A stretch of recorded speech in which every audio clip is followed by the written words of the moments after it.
இறைத்தூதர் ஸல்லல்லாஹு அலைஹி வஸல்லம் இப்னு உமர் என்ற ஒரு தோழருடைய தோள்புஜத்தை பிடித்து உலுக்கி சொன்னார்கள், இப்னு உமரே கவனத்தில் கொள், எனக்கும் உங்களுக்கும் இறைத்தூதர் சொல்வதுதான், கவனம் கொள், ஆட்டுங்கள் உங்களுடைய உள்ளத்தை பிடித்து இந்த செய்தியோடு, குன் ஃபித் துன்யா கஅன்னக கரீபுன் வ ஆபிரு சபீல், இந்த உலகத்திலே ஒரு பயணியைப் போல், ஒரு வழிப்போக்கனைப் போல் வந்தான் சென்றான் என்ற வாழ்வை வாழ்ந்து சென்று விடு.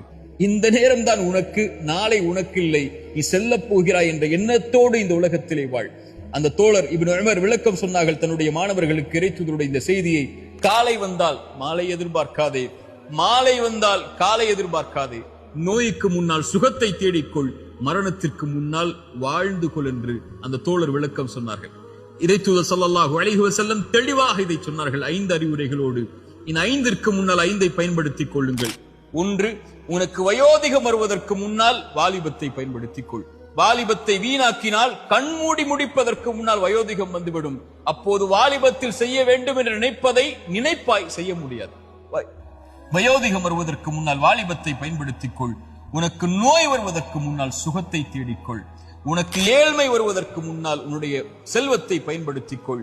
உனக்கு நேரமின்மை வருவதற்கு முன்னால் குழந்தைகள், குடும்பம், உன்னுடைய சூழல், உன்னுடைய பொருளாதார நிலைமை என்று வருவதற்கு முன்னால் இருக்கின்ற நேரத்தை முறையாக பயன்படுத்திக் கொள். உனக்கு மரணம் வருவதற்கு முன்னால் வாழ்ந்து கொள் என்று இறைத்தூதர் ஸல்லல்லாஹு அலைஹி வஸல்லம் சொன்னார்கள்.